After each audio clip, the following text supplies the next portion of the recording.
মজা মজা খুলি খুলি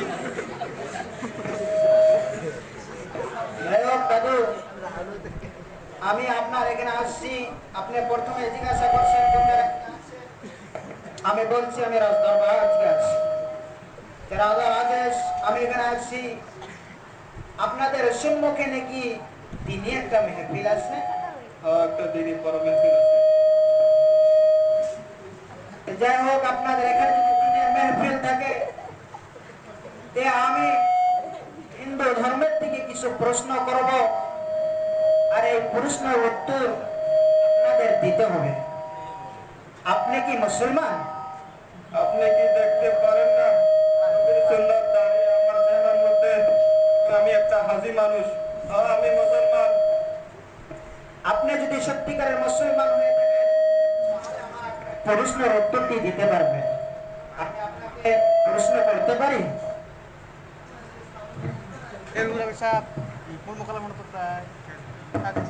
আমি কি আপনাকে প্রশ্ন করতে পারি? এরকম মানুষ প্রশ্ন করবে, প্রশ্নের উত্তর দিতে পারবো না? মাদ্রাসা পড়ছি না স্কুল পড়ছি? ঠিক আছে, আপনি প্রশ্ন করেন, আপনার প্রশ্নের উত্তর আমি দিব। আমার প্রশ্ন হলো যে আমরা যাকে ভগবান ঈশ্বর মানে তাকে বলে আপনারা আল্লাহ বলে মানে। আমার প্রশ্ন হলো এই যে আপনাদের যে আল্লাহ আছে, আল্লাহর আগে কে ছিল? এটাই আমার প্রশ্ন। কি প্রশ্ন করলো রে? আল্লাহর আগে কে ছিল? এই জব তো দিতে পারবো না। মুসলমান আজকে এই পুরো মুসলমান আমার সঙ্গে পরিচিত হয়ে গেছে, আমার প্রশ্নের উত্তর দিতে পারছে না। আর কে বলছে যে আমি তো মাদ্রাসায় পড়িনি, আমি তো স্কুল পড়িনি, আপনি প্রশ্নের উত্তর দিতে পারলেন না। আর আপনার কোনো কথা আছে কি যা আপনি বলতে পারেন? হ্যাঁ, আমার একটু কথা আছে। তোমার প্রশ্নের উত্তর আমি দিতে পারবো না, কিন্তু তোমার প্রশ্নের উত্তর আমার নাতি দিব। আমার নাতি, আমি বড় আলিম বানাচ্ছি। ঠিক আছে, আপনি আপনার নাতিকে ডাকুন। ঠিক আছে, তুমি এখানেই থাকো, আমি আমার নাতিকে ডেকে আনছি।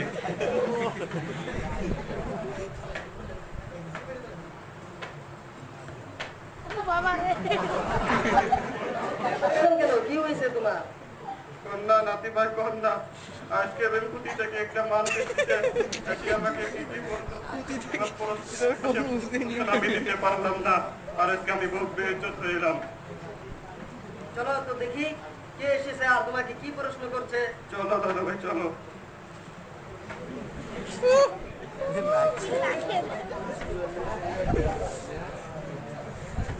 কি হলো দাদু, আপনার নাতি যে আলিম আপনি নিয়ে আসছেন এখানে? হ্যাঁ, আমার নাতি, এই যে আমার নাতিকে আমি নিয়ে আসছি। এই ছোট নাবালক আমার প্রশ্নের উত্তর দিবে?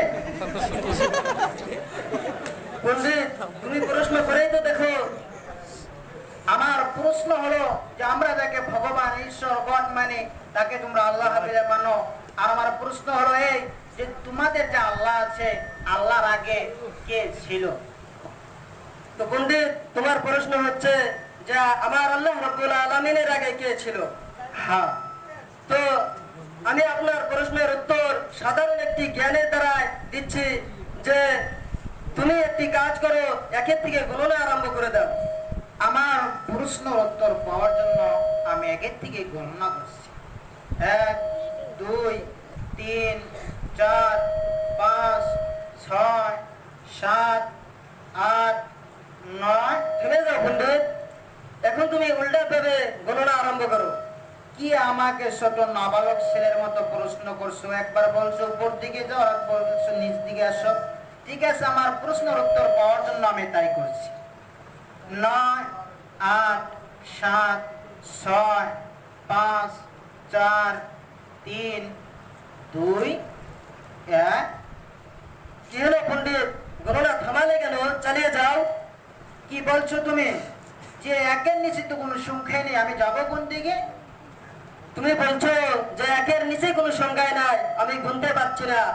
তো দেখো, তুমি একের থেকে 1 2 করে 10 পর্যন্ত গুনেছো, বা এর উপরে যাওয়া যায় 100, 1 কোটি, এর উপরেও বেশি যাওয়া যায়।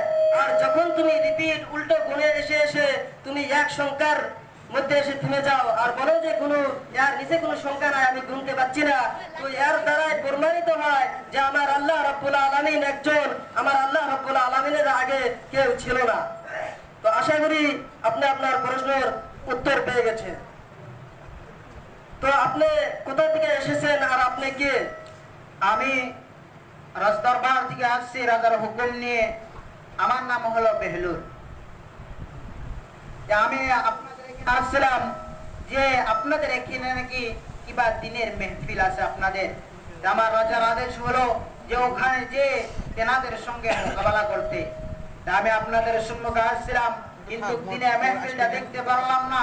কিন্তু আপনাদের যে দিনে মেহফিল আছে সেই মেহফিলটা কোন সময় কি তারিখে হবে আপনারা বলে দিবেন? ঠিকই আছে, তাহলে আপনাদের সাথে মোনাজারা করার জন্য আমরা একটা মেহফিল কায়েম করব আর সেই মেহফিলে আপনারা আসবেন। তো আপনাদেরকে দাওয়াত দিচ্ছি যে এপ্রিল মাসের 1 তারিখে সময় 13.5 ঘন্টার সময় আপনাদের দাওয়াত, আপনারা আসবেন। আমি 13.5 ঘন্টায়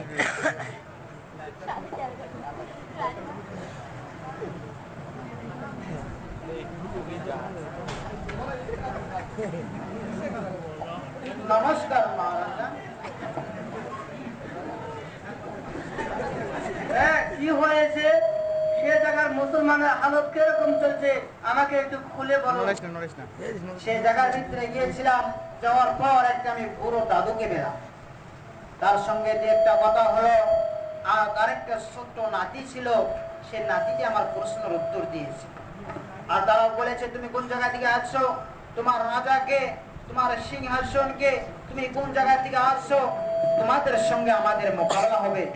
আর তারা একটা তারিখ দিয়েছে এপ্রিল মাসের 1 তারিখ 13.5 ঘন্টার ভিতরে আমাদের ওখানে হাজির হতে বলেছে। আর ওখানে নাকি একটা দিনে মেহফিল আছে। ঠিক আছে, আমি তাই করছি। উজির মহারাজ, আমাদের যে সামান আছে সে সামানকে তুমি তৈরি করো। আমাকে ফেব্রুয়ারি মাসের 1 তারিখে বিকাল 13.5 ঘন্টায় সে ঝগড়াবাড়ে যেতে হবে। জি মহারাজ।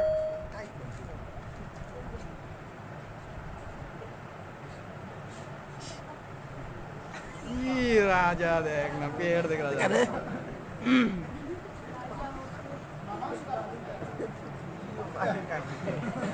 আপনি যে প্রার্থনা করতেছিলেন যতক্ষণ পর্যন্ত করছেন, কিছু সময় ভিতরে আমরা এখান থেকে চলে যাব তেনাদের সঙ্গে মোনাজারা করতে। আপনি আসতে পারেন। ওখানে তার জন্য নিয়ে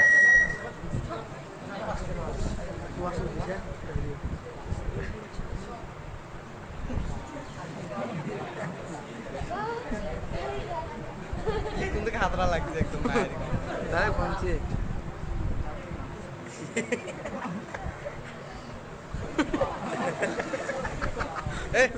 হাতগুল হাত তোলে, হাত তোলে।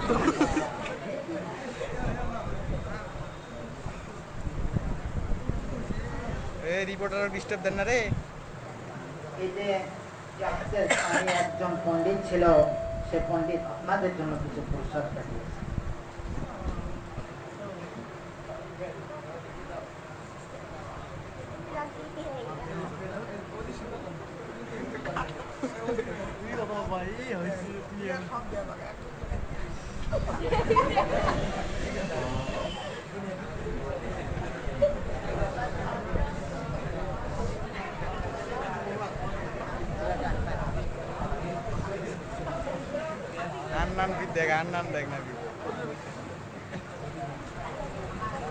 উল্টে সাইড হল, ব্যাক সাইড থেকে উপাস থেকে ভিডিও করা হচ্ছিল না। হ্যালো, সে তারিখ মোতাবেক আপনাদের এখানে এসেছি। আপনারা বলেছিলেন আপনাদের দিনই জলসা আছে, আপনারা তো বসে গেছেন। দেখা যায় না দুজনের মুখে এখন ও রিপোর্টার ভাই থোড়া সাইড মিলেগা। ব্যবস্থা করছেন, জায়গাটা দেখাই দিন। আপনাদের জন্য, আপনাদের রাজার জন্য ব্যবস্থা ওই জায়গায় করা হয়েছে। কই যা দুইজনকে একজনকে দেখছি, কাউকে দেখছি না। এই আপনারা যদি আপনাদের কোনো আলেম থাকে, আপনাদের আলেমকে আপনারা ডাকুন। তুমি ধৈর্য করো পণ্ডিত। দাদু ভাই, তোমার দুই ভাইকে ডেকে নিয়ে আসো তো। আমি নিয়ে আসছি।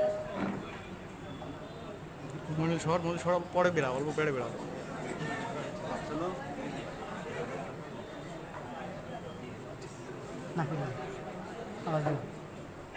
চলো সব সরেন। হ্যালো ভাই, নাম্বারটা তুই দেখছি না, নাম্বারটা ডিলে হয়ে গেছে। আসছে তোমার কাছে নাম্বার আছে নাকি?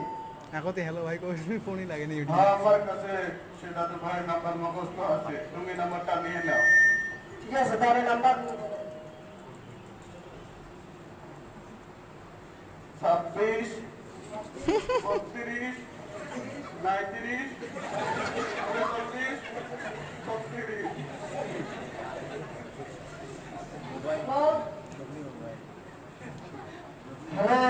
হ্যালো ভাই, বলেন। তো যাই হোক, আমরা যাদের সাথে মোনাজাত করবো তারা মঞ্চে এসেছে, তাহলে আপনারা এসে ঠিক আছে, আপনারা ইন্তজার করেন, আমরা যাচ্ছি।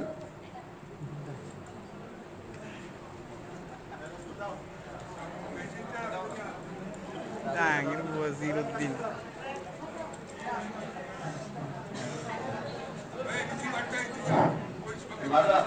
লাইটে কমাতে হলে কোনটা আসবে?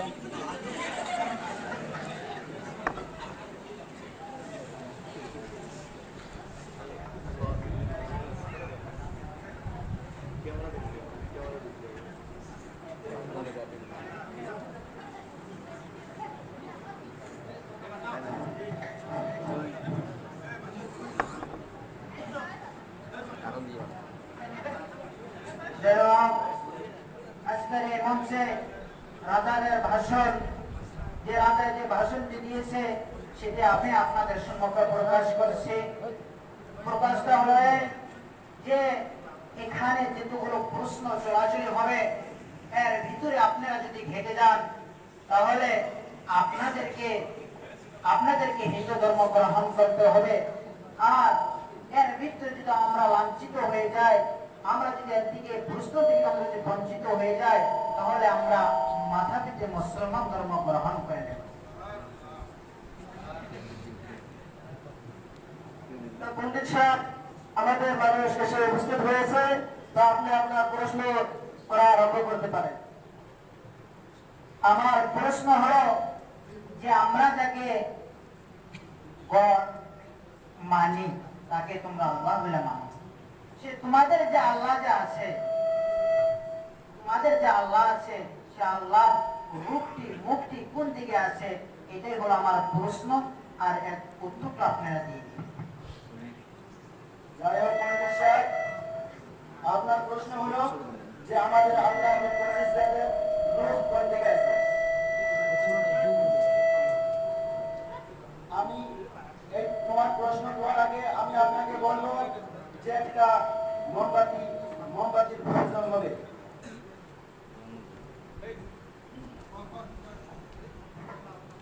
নমস্কার মহারাজা, কি হয়েছে?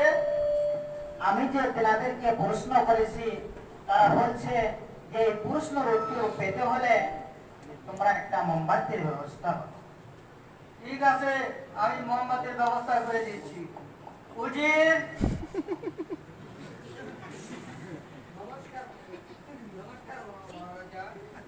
তুমি একটি মোমবাতির ব্যবস্থা করে সে পণ্ডিতের হাতে দিয়ে দাও।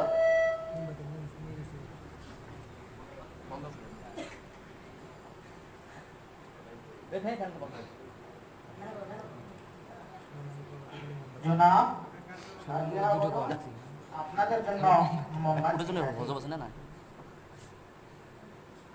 আপনি এই মোমবাতিতে জ্বালিয়ে দিন। আমি জ্বলিয়ে দিব? আমার প্রশ্নের উত্তর পাওয়ার জন্য আমি তাই করছি।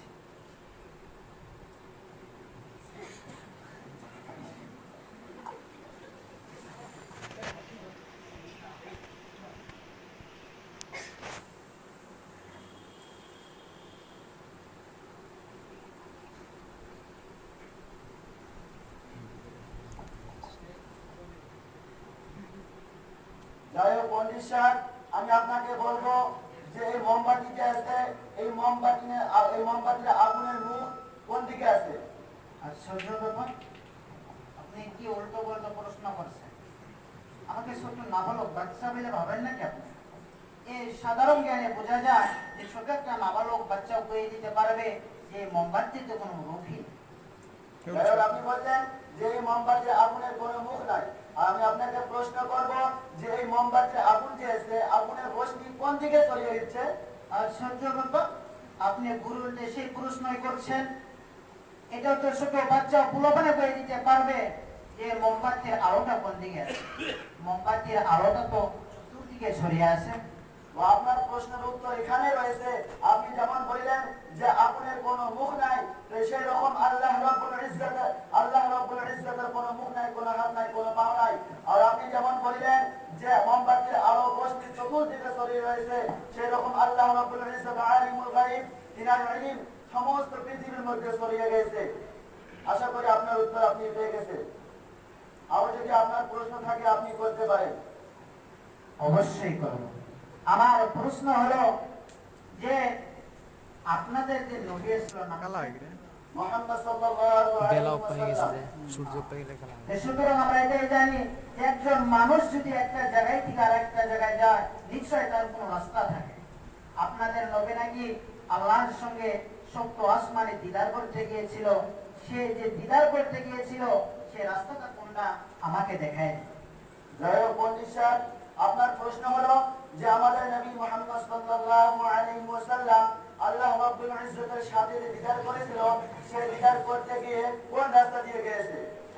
তো আমি এই প্রশ্নের উত্তর দেওয়ার আগে আমি আপনাকে বলবো যে একটা এই প্রশ্ন দিতে হলে একটা দিনের প্রয়োজন হবে। নমস্কার মহারাজা। হ্যাঁ বলো, কি হয়েছে? আমি যে প্রশ্ন করেছি এই প্রশ্নের উত্তর পেতে হলে জনাব বলছে একটা ডিমের ব্যবস্থা করতে। এখন আবার ডিমের ব্যবস্থা করে দিতে হবে? একবার মোমের ব্যবস্থা করে দিলাম, এখন আবার ডিমের ব্যবস্থা করে দিতে হবে। ঠিক আছে, আমি ডিমের ব্যবস্থা করে দিচ্ছি। উজির, তুমি একটি ডিমের ব্যবস্থা করে সে পণ্ডিতের হাতে দিয়ে দাও।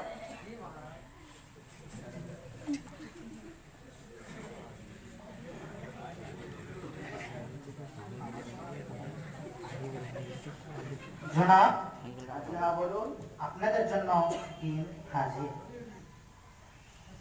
যাই হোক পণ্ডিত সাহেব, আমরা এটাকে সাধারণত কি বলি? ডিম। এই ডিমটা যদি আমরা বর্তমান সময় ভাঙি, এই ডিমটার ভিতরে আমরা কি পাওয়া যাবে? এই ডিমের ভিতরে পাওয়া যাবে পানি। কিন্তু এই ডিমটা যদি আমরা এক সপ্তাহ মুরগির উষুমের মধ্যে রাখি, তারপর যদি এই ডিমটা ভাঙি, এই ডিমটার ভিতরে কি পাওয়া যাবে? এই ডিমটার ভিতরে কি পাওয়া যাবে? বাচ্চা পাওয়া যাবে। তো আমি আপনাকে প্রশ্ন করব যে এক সপ্তাহ আগে ভাঙার পরে এই ডিমটার ভিতরে পানি পাওয়া গেছে, কিন্তু এক সপ্তাহ পরে ভাঙার পরে এই ডিমটার ভিতরে বাচ্চা পাওয়া গেছে। আমি আপনাকে প্রশ্ন করব যে এই ডিমের ভিতরে যে বাচ্চা গেছে, এই বাচ্চাটা কোন রাস্তা দিয়ে গেছে? আশ্চর্য ব্যাপার, এই ডিমের ভিতরে বাচ্চা কোন রাস্তা দিয়ে গেছে আমি কিরকম করে বলবো? এটা তো কেউ বলতে পারবে না, এটা তো ভগবানই ভালো জানে। তো আপনার প্রশ্নের উত্তর এখানে রয়েছে। যেরকম করে আপনি বললেন যে এই কথাটা তোমার ভগবানে ভালো করে জানবে, তো আমাদের আল্লাহ রাব্বুল ইজ্জত আলিমুল গায়ব তিনি ভালো করে জানেন যে তিনার হাবিব মুহাম্মদ সাল্লাল্লাহু আলাইহি ওয়াসাল্লাম তার সঙ্গে কোন রাস্তা দিয়ে দিদার করতে গিয়েছেন। আশা করি আপনার উত্তর আপনি পেয়ে গেছেন। জয় হোক পণ্ডিত সাহেব, আপনি তো বহু সময় ধরে প্রশ্ন করতেছেন। এবার আমি কি আপনাকে কোনো প্রশ্ন করতে পারি? অবশ্যই করতে পারেন। যাই হোক, আপনারা যাদেরকে পুজো করে তাকে আপনারা কি বলেন? সুতরাং আমরা তাকে ভগবান বলি। আচ্ছা, ভগবান বলেন, ভগবানকে কে বানাইছে? ভগবানকে কে বানিয়েছে? আমরা বানিয়েছি। আচ্ছা, বেশ ভালো কথা, তোমরাই বানিয়েছো। কি দ্বারা বানাইছো? কোন বস্তুটা? সে মাটির তৈরি। আচ্ছা, মাটি দিয়ে বানাইছো, ভালো কথা। তোমাদের ভগবানকে বসার জন্য পিছনে একটা চেয়ারও দিয়ে থাকুক। তাই হোক, এবার আপনাকে বলি, আপনাদের ভগবান কি খানা খায়? না। আপনারা তো দেখি বেড়াই যে আপনাদের ভগবানকে খাইতে আপনারা কলা দেন, দুধ দেন, এটা কি খায় আপনাদের ভগবান? না। আচ্ছা, এবার আপনাদের ভগবান এটা খায় না, আর আপনারা যে আপনাদের ভগবানকে পুজো করেন, আপনাদের ভগবান কি আপনাদেরকে কোনো সাহায্য করতে পারে? অবশ্যই করতে পারে। কি সাহায্য করতে পারে বলতে পারবেন? হ্যাঁ, আমি বলতে পারি। আমাদের ভগবানকে যদি আমরা পুজো করি, ঘরে শান্তি থাকে, বিভিন্ন কাজের থেকে আমাদেরকে বাঁচায়। আর এটাও নাকি তোমরা বলেছো যে যদি তোমরা তোমার ভগবানের পুজো করো যে তোমাদেরকে স্বর্গ দিবে। যাই হোক, এবার আমি আপনাদেরকে বলি যে তোমাদের ভগবান তোমাদেরকে সাহায্য করে। কিভাবে সাহায্য করে? তোমার ভগবানের নাকের উপরে যদি কোনো মাছিয়া পায়খানা করে, তোমার ভগবান কি সরাইতে পারে? না। কেমন কথা? যে ভগবানে নিজের নাপাকি থেকে সরতে পারে না, নিজের নাপাকিতে বাঁচতে পারে না, তোমাকে কিভাবে বাঁচাবে? জবাব আছে আপনার কাছে, থাকলে বলুন না। নেই। লিল্লাহি তাকবীর।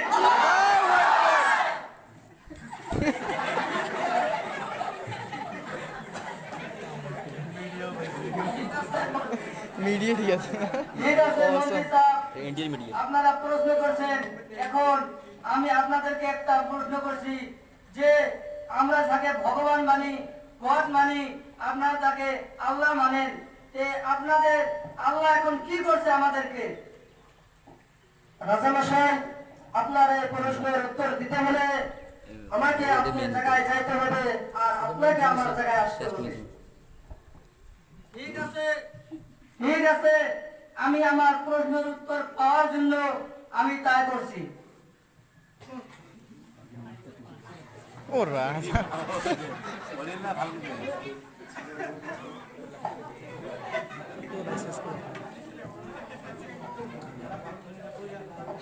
পেট বানাইছে। হ্যাঁ,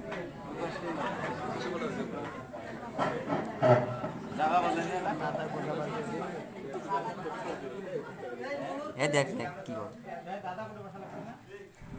দাদা পড়ি দিবি।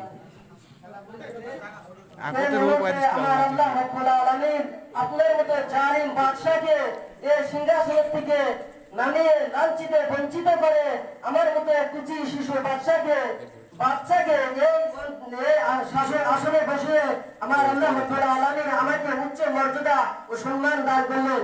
আল্লাহ রাব্বুল আলামিন এই মুহূর্তে এই কাজটি করলেন। তো দাদু, এখন আপনি এই জায়গায় বসে যান।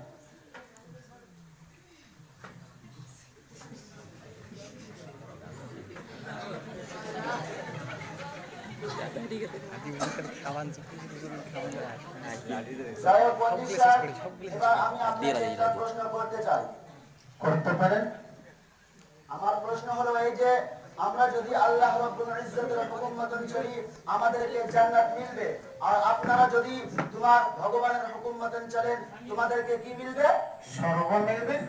আমরা শুনেছি তোমার স্বর্গ জোয়ার আগে সেই স্বর্গ জোয়ার দরওয়াজার মধ্যে কিছু একটা লেখা আছে, আপনি সেই লেখাটা আমাদের সবাইকে বলিয়ে দেন যে সেই লেখাটা কি আছে।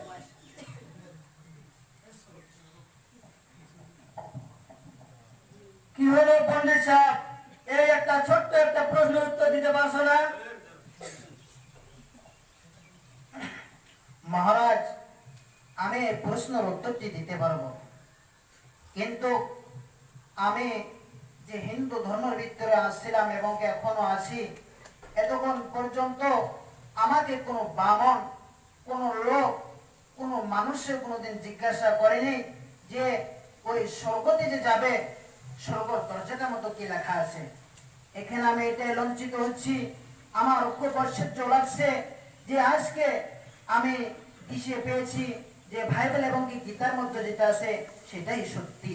আমি এটাও এখনো ভাবছি যে এর প্রশ্নের উত্তরটি আমি দেব, যদি আপনি গ্রহণ করেন তাহলে আমি বলতে পারি। ঠিক আছে, আমি আপনার প্রশ্নের উত্তরটা গ্রহণ করে নেব। সে দরজার ভিতরে স্বর্গতে যে যাবে, স্বর্গ দরজার ভিতরে লেখা আছে লা ইলাহা ইল্লাল্লাহু মুহাম্মাদুর রাসূলুল্লাহ। নারায়ে তাকবীর, ইসলাম কি ও দাদাজি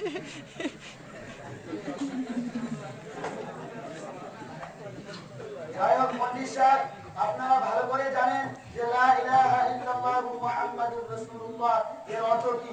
আপনি আপনার রাজাকে এর অর্থটা বলিয়ে দেন।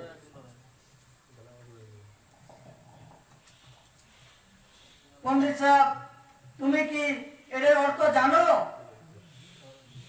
হ্যাঁ, আমি জানি। এ জানো যদি, তাহলে আমাকে কোনোদিন এই কথার উত্তর তুমি এই কথা মানা কেন আমাকে বললাম না এই কদিন? আমাকে এরকম প্রশ্ন কোনোদিনও করা হয়নি মহারাজা। এখন তুমি এটার মানা আমাকে একটু ভেঙে দাও। এটার মানে হচ্ছে যে বাইবেল এবং কি গীতার মধ্যে আছে, সেটাকে সাংস্কৃতিক ভাষার মধ্যে লেখা আছে, আর সাংস্কৃতিক থেকে নিয়ে উর্দু ভাষার মধ্যে ট্রান্সলেশন করে লিখছে যে আল্লাহ के अलावा कोई माबूद नहीं और हुजूर सल्लल्लाहु अलैहि वसल्लम अल्लाह के रसूल हैं। यही लिखा हुआ है उसमें।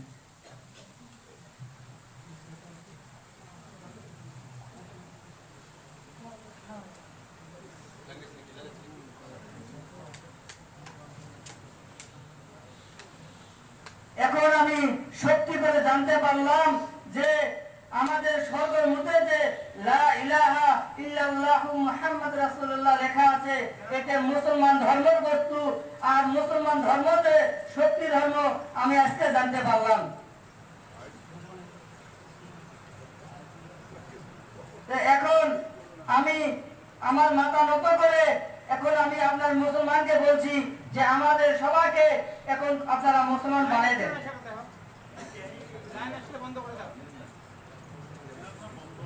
তবে ঠিক আছে, আপনাদেরকে আমি আলোর রাস্তার দিকে ডাকছি, আপনারা একটু আগে আসে আমার এই গামছাটা ধরতে পারেন।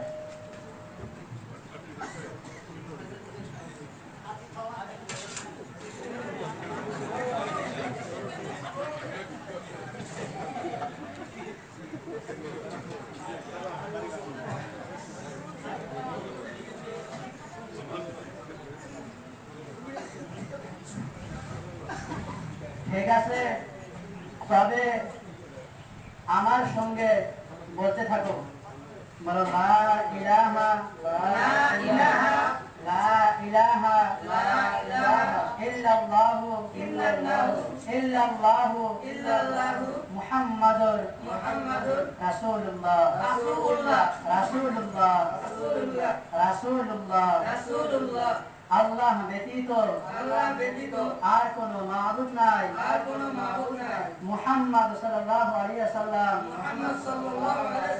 আল্লাহর রাসূল। আশহাদু আল্লা ইলাহা ইল্লাল্লাহু ওয়া আশহাদু আন্না মুহাম্মাদান আবদুহু ওয়া রাসূলুহু। আমি সাক্ষী দিতেছি যে আল্লাহ ব্যতীত আর কোনো মাবুদ নাই। আমি আরো সাক্ষী দিতেছি যে হযরত মুহাম্মদ মুস্তাফা সাল্লাল্লাহু আলাইহি ওয়াসাল্লাম আল্লাহর বান্দা এবং তাঁর রাসূল। আমানতু বিল্লাহি ওয়া মালাইকাতিহি ওয়া কুতুবিহি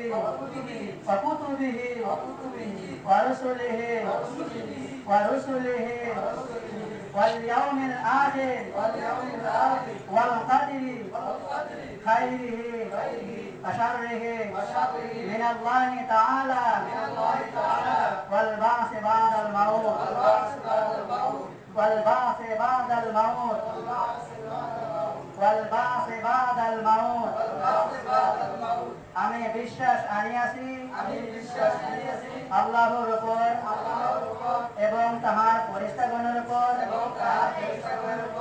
এবং তাহার গ্রন্থসমূহের উপর এবং তাহার রাসূলগণের উপর এবং শেষ বিচার দিনের উপর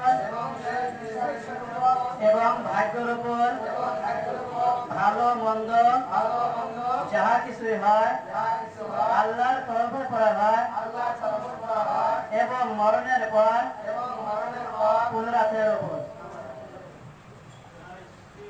নারায়ে তাকবীর।